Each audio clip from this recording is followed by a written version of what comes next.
महाकाय सूर्यकोटि समप्रभ निर्विघ्नं कुरु मे देव सर्वकार्येषु सर्वदा। जब रात होती है तो हम एक दिया जला लेते हैं और उसकी रोशनी में खुद को महफूज समझते हैं, मगर उस रोशनी के परे जो अंधेरा है वो अपने अंदर बहुत सारी कहानियां समेटे हुए है और इन्हीं कहानियों को आप तक लेकर आता है। रात के अंधेरे में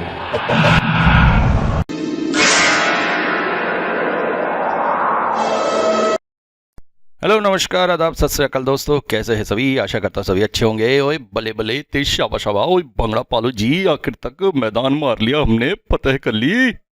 तो दोस्तों आप सभी के प्यार, आप सभी की दुआओं, आप सभी की मदद से आखिर तक मैंने वो मुकाम पा ही लिया जिसे पाने का बेसब्री से इंतजार था और आखिर तक 1K सब्सक्राइबर हो ही गए। तो आप सभी का तहे दिल से शुक्रिया, बहुत बहुत शुक्रिया। पिछले 5 सालों से आप मुझे सुन रहे हैं, प्यार दे रहे हैं और आपके इसी प्यार और विश्वास ने आखिर तक 1K सब्सक्राइबर तक पहुंचा ही दिया। तहे दिल से बहुत बहुत शुक्रिया। इस काम में बहुत से लोगों का हाथ रहा जिन्होंने सच्चे दिल से मेरी मदद की, मेरा मार्गदर्शन किया, मुझे सुना। साथ साथ कुछ ऐसे भी लोग थे जिन्होंने फर्जी आईडी बनाकर भी मेरे चैनल को सब्सक्राइब किया, जैसा कि मयंक भाई ने कहा था कि उन्होंने 5 आईडी बनाई, साथ ही मार्गदर्शन भी दिया। और जैसे ही 1K हुआ कुछ लोगों की तो बधाई भी आनी शुरू हो गई। भाई अमित ने मैसेज किया, भाई रईस ने भी मैसेज किया, बहुत बहुत शुक्रिया आपका। और साथ साथ तहे दिल से शुक्रिया मेरे शिल्प इंस्टीट्यूट का, जहां मैं काम करता हूं। वहां के बहुत सारे बच्चों ने मेरा चैनल सब्सक्राइब किया और इवन सैटरडे को ही किया और उसी वजह से ये आगे बढ़ सका। और हमारे स्टाफ में रिसेप्शनिस्ट नौशिया जी हैं, उनका भी तहे दिल से शुक्रिया क्योंकि उन्होंने भी बहुत मदद की। मेरे स्टूडेंट शशांक, उसने भी मदद की। हालांकि सफ़र बहुत लंबा रहा मगर चलो देर आए दुरुस्त आए। वैसे तो ये मैं सैटरडे को ही पोस्ट करना चाहता था, पर क्या करूँ भाई, सैटरडे और संडे मेरी लड़ने में निकल गई। किससे? यूट्यूब से। हुआ ये कि जब मोनेटाइजेशन के लिए मैंने डाला तो शायद वेरिफिकेशन में उनको बहुत सारे फर्जी आईडी मिल गए होंगे, जैसे कि वो लोग चेक करते ही हैं। उस वजह से जो है बार बार जो है सब्सक्रिप्शन वो 1000 से कम हो जा रहा था। अंत में जब संडे सुबह भी मैंने देखा कि वो 1000 से 93 में उतर गया है, तो फिर अपने फ्रेंड्स और पुराने स्टूडेंट्स के पीछे पड़ा और उनसे सब्सक्रिप्शन कराया और अंततः यूट्यूब को भी ये मानना पड़ा कि हाँ भाई 1000 सब्सक्राइबर हो गए। तो ये भी एक सबक है कि इस तरह से फर्जी आईडी बनाकर ना करें वरना प्रॉब्लम होती है। खैर, तो एक बार फिर से सभी का दिल से शुक्रिया। आगे देखते क्या होता है। हाँ, ये तो वादा है, चूँकि मैंने कहा था अगर मोनेटाइजेशन आ जाता है तो चैनल और अच्छा और अच्छा और अच्छा होते जाएगा। तो अब साथ चलते जाइए, देखिए बहुत अच्छी तरह से चैनल को आगे लेके जाऊंगा और आप लोगों को बहुत मज़ा आएगा। तो एक बार सबका फिर से दिल से शुक्रिया। अब शुरू करते हैं आज की स्टोरी।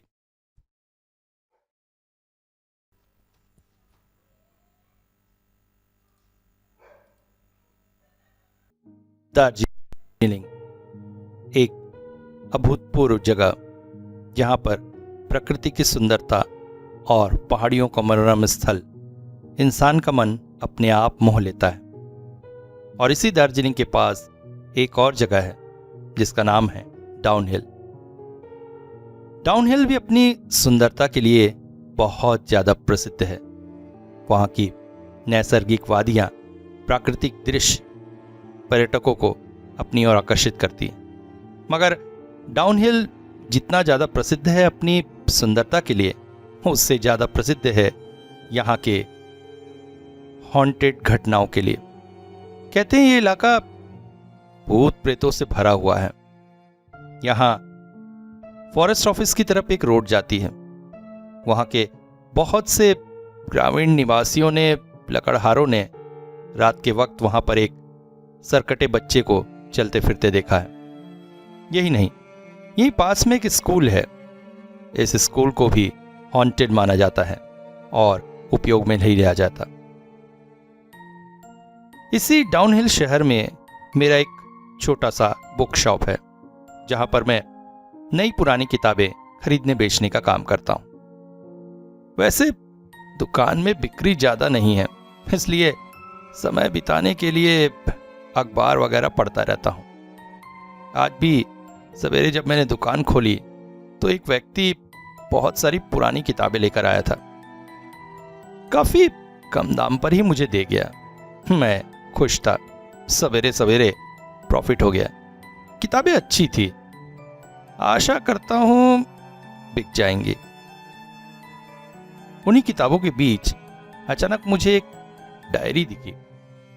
मैं चौंक पड़ा।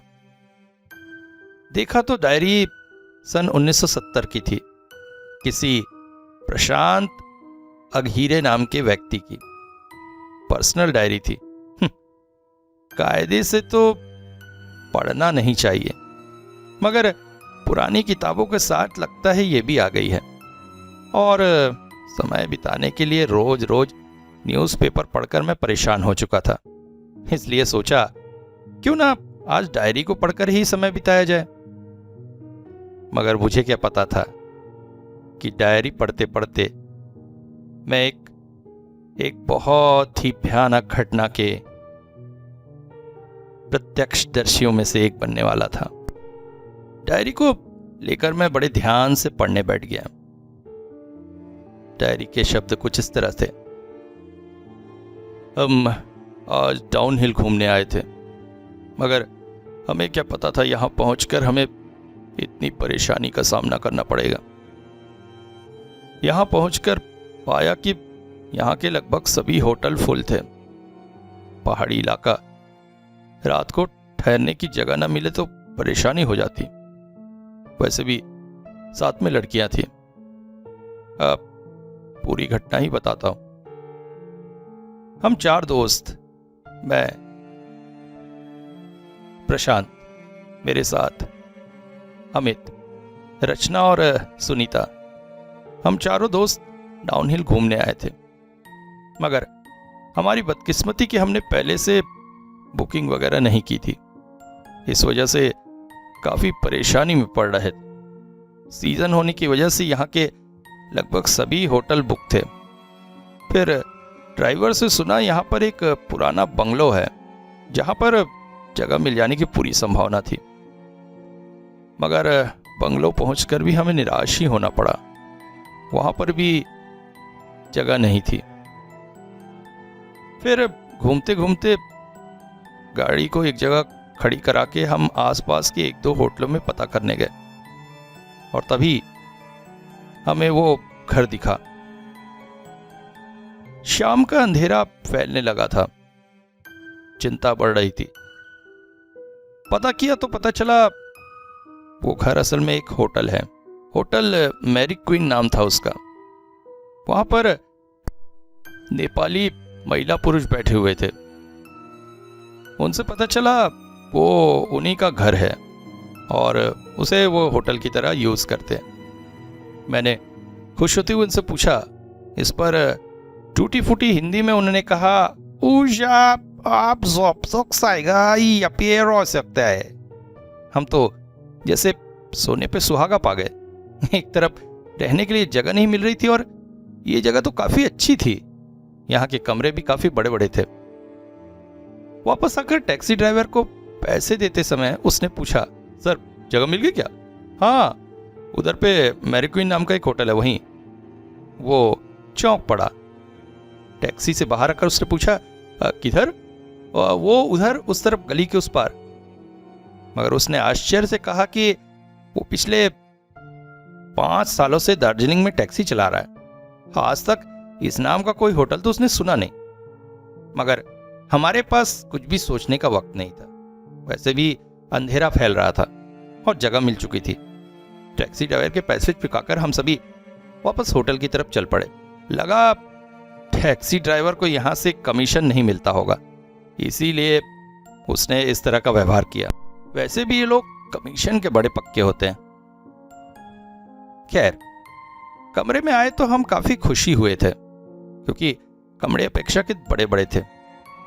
एक कमरे में मैं और अमित और दूसरे में रचना और सुनीता ठहरने वाले थे। थोड़ी देर में वो महिला आई। हाथों में 4 मोमबत्ती स्टैंड में मोमबत्तियां लगी हुई थी। हम लोग हमारे कमरे में बैठकर ही गप मार रहे थे। महिला ने टेबल पर जब मोमबत्ती रखी तो रचना ने पूछा, अरे मोमबत्ती क्यों? यहां भी क्या लाइट नहीं रहती है? महिला ने कुछ कहा नहीं, बस एक अजीब सी मुस्कान हमारी तरफ देखकर बोली, गुड नाइट, और चली गई। मोमबत्ती स्टैंड काफी बड़े बड़े थे, उसमें मोमबत्तियां भी काफी बड़ी थी, कुछ त्रिशूल आकृति की। हम सब बैठकर आपस में बातचीत करने लगे। ऐसे माहौल में जो कुछ होता है, बात बार बार घूम फिर कर भूत प्रेत की तरफ ही लौट रही थी। रात करीब 9 बजे अमित नहाने चला गया।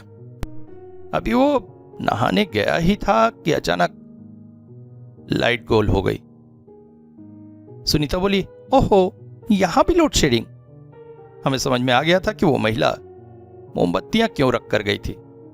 हमने मोमबत्तियां जला ली। उसे हर जगह नहाने की आदत थी, दिन भर की थकान उतारने का ये उसका तरीका था, मगर इतनी ठंड में नहाना मैं तो सोच भी नहीं सकता था।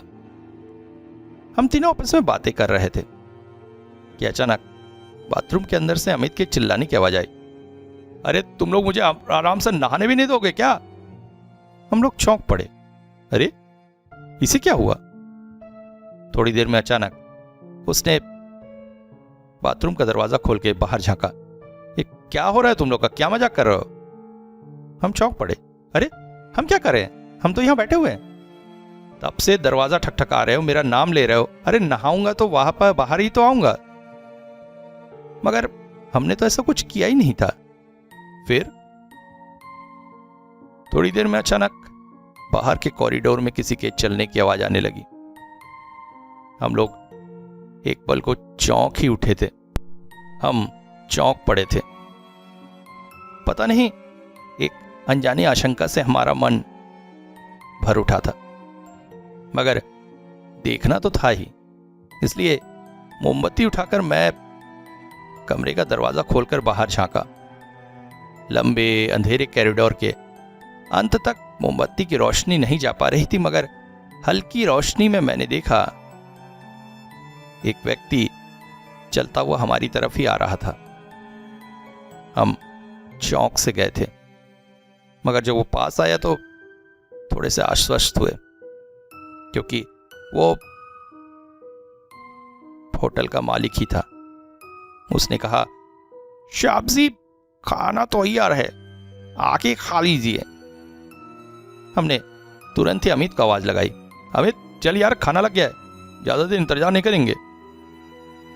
अमित बाथरूम से ही तैयार होकर बाहर निकला था। वो चुपचाप होटल के मालिक के पीछे पीछे चलने लगा। हमसे उसने एक भी बात नहीं की। हम समझ गए किसी कारण से वो हम लोगों से नाराज हो गया, मगर बात क्या थी समझ में नहीं आया। डाइनिंग रूम काफी बड़ा था, बड़ा सा एक डाइनिंग टेबल जिसमें करीब 8 लोग बैठ सकते थे। मैं और अमित आमने सामने की कुर्सियों पर बैठे थे। खाने में चावल, रोटी और बहुत ही स्वादिष्ट चिकन। हम लोग आनंद लेकर खा ही रहे थे कि हमारा खाना जैसे स्वाहा हो गया। गले के नीचे से एक भी निवाला नहीं उतर रहा था। अमित खाने बैठा तो अचानक ही जैसे उसे बहुत ज्यादा भूख लगाई हो, जल्दी जल्दी खाने लगा। इस तरह से अमित कभी खाता नहीं था, मगर जल्दी जल्दी खाना कोई बड़ी बात नहीं थी। वो इतना खाना खा गया जितना कि 3 लोग खाते हैं। मजाक ही मजाक में मैंने उससे कहा, अरे भाई क्या कर रहा है तू, तो हम लोगों का खाना भी छीन लेगा। मेरा इतना कहना था कि अचानक अमित ने खाना रोककर मेरी तरफ देखा। मैं बता नहीं सकता उस वक्त मेरे ऊपर क्या अनुभव बीता था। मैंने मोमबत्ती की रोशनी में भी स्पष्ट देखा था उस वक्त अमित की आंखें अजीब सी हरी थी, मगर अगले ही पल आंखें सामान्य हो गई। नहीं, ये मेरा भ्रम नहीं हो सकता था। खाना खाने के बाद हम सब कमरे में लौटे तो अमित बोला, मुझे नींद आ रही है, मैं सोने जा रहा हूं। और बिना हमारी किसी प्रतिक्रिया के इंतजार किए वो चादर ओढ़कर सो गया। सुनीता और रचना पास वाले कमरे में थे। मेरा मन इतनी जल्दी सोने को नहीं कर रहा था, अतः अमित को उस कमरे में छोड़कर मैं उनके कमरे में चला गया। वो भी खुशी हुई। हम तीनों बैठकर बातें करने लगे। बातें फिर वही इधर उधर की, भूत प्रेत की। बातों ही बातों में मैंने कुछ देर पहले हुए अनुभव को उन दोनों के साथ शेयर किया। पहले तो वो मानने को ही तैयार नहीं थी, मगर फिर उन लोगों ने कहा, प्रशांता, क्या ऐसी बातें कर दी आपने? हाँ, अब इस कमरे में तो हमें अकेले रहते नहीं बनेगा। चलो ना, तुम लोगों के कमरे में ही बैठकर बातचीत करते हुए रात गुजार देंगे और सब सवेरे होटल छोड़ देंगे। हमें कुछ यहाँ अच्छा नहीं लग रहा है।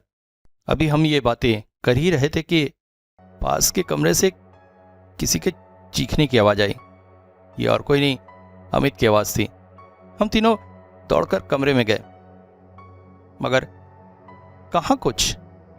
अमित तो अभी भी उसी तरह से चादर ओढ़े आराम से सो रहा था। रचना मोमबत्ती हाथ में लिए धीरे धीरे अमित के पास गई। उसके चेहरे के पास मोमबत्ती ले गई, मगर अमित ने कोई प्रतिक्रिया नहीं दी। वो गहरी नींद में सो रहा था। मगर तभी रचना बोल पड़ी, प्रशांता, एक मिनट इधर आओ तो। मैं भी उसके पास गया और रचना की तरह ही मैं भी घबरा उठा। अमित के गर्दन के पास से नखोड़ने के निशान थे। थोड़ा सा उसका शर्ट हटाकर देखा तो गर्दन से लेकर पीठ तक बहुत सारे नाखूनों के दाग थे, जैसे किसी ने उसे बहुत बुरी तरह से नखोड़ा हो। मगर उसमें तो दर्द का कोई भी एहसास नहीं था। वो तो आराम से सो रहा था। पर उसके शरीर को छूने के साथ साथ मैं चौंक उठा। अरे ये क्या? अमित का शरीर जैसे तपते तवे की तरह था। ओफ, उसे तो तेज बुखार था। हम तीनों चौंक पड़े। सुनीता बोली, आप क्या करेंगे? यहाँ कोई डॉक्टर कहाँ मिलेगा? अनजान सी जगह, ऊपर से ये परेशानी, मगर कुछ तो करना था। मैं मोमबत्ती लेकर बाहर की तरफ चल पड़ा। रिसेप्शन चेयर तक पहुंचकर मैं चौंक उठा। पूरे घर में हमारे सिवा कोई नहीं था। बाहर का दरवाजा धकेल कर देखा तो पाया वो बाहर से बंद था। शायद वो पति पत्नी हमें बाहर से बंद करके अपने घर चले गए। मतलब ये उनका घर नहीं है, वो आसपास ही कहीं रहते हैं। अभी मैं ये कर ही रहा था कि अचानक मैं जैसे कांप सा उठा। रिसेप्शन चेयर से एक बिल्ली ने जोर की आवाज लगाकर जमीन पर कूद दी। रात के सन्नाटे में बिल्ली की अचानक आने वाली आवाज कितनी डरावनी हो सकती है, इसका एहसास वही लगा सकता है जिसने सुना हो। मेरे हाथों से मोमबत्ती गिरते गिरते बची। मैं आसपास आवाज लगाते हुए घूमने लगा, मगर कहीं कोई न था। पासी का एक दरवाजा खोलकर अंदर झांका तो वो किचन था। वहां पर एक खिड़की थी। मैंने खिड़की के एक छोटे से छिद्र से आंख लगाकर बाहर का दृश्य देखने की कोशिश की कि कोई दिखे तो आवाज लगाऊं। मगर बाहर जो कुछ भी मैंने देखा वो अत्यधिक डराने वाला था। बाहर भी एक कुर्सी पड़ी थी जिस पर एक काली सी बिल्ली बैठी हुई थी और उसके आसपास किसी पक्षी के पंख पड़े थे। मोमबत्ती की रोशनी में जब उस बिल्ली ने मेरी तरफ देखा तो उसके आंखों की चमक ने मेरे शरीर को अंदर तक सर्द कर दिया। मैं जल्दी जल्दी दौड़कर कमरे में वापस आ गया और सारी परिस्थिति से उन लोगों को अवगत कराया। अब हमारे हालात बहुत बुरे थे। अमित की तबीयत धीरे धीरे खराब हो रही थी। उसकी पल्स गिर रही थी और आंखें भी स्थिर हो रही थी। उफ, हम क्या करें? तभी पास के कमरे में ऐसा लगा कोई भारी सामान सरका रहा है। अरे, तो क्या मालिक उधर है? मैं दौड़कर उस कमरे में गया। मगर वो कमरा पूरी तरह से खाली था। किसी भी सामान का नामो निशान नहीं था। अब मुझे समझ में आ चुका था कि कमरे से बाहर रहना निरापद नहीं, इसलिए मैं तुरंत ही कमरे में गया और दरवाजा अंदर से बंद कर लिया। अब हम तीनों भगवान का नाम लेते हुए रात बिताने की कोशिश कर रहे थे। दूसरी तरफ हामिद की हालत बद से बदतर होती जा रही थी। थोड़ी देर बाद ऐसा एहसास होने लगा जैसे बाहर से कोई दरवाजा धकेलने की कोशिश कर रहा है। डर के मारे हम लोगों ने पास ही पड़ी एक भारी सी मेज दरवाजे में अड़ा दी।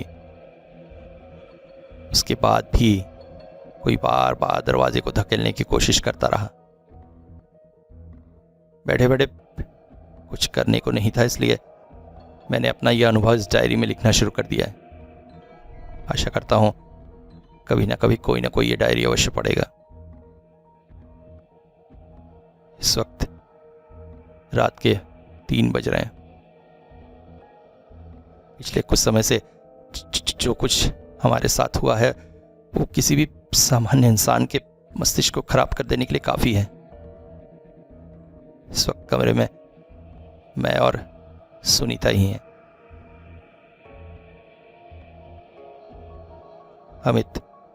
अब अमित नहीं है, बल्कि लाश बन चुका है। और रचना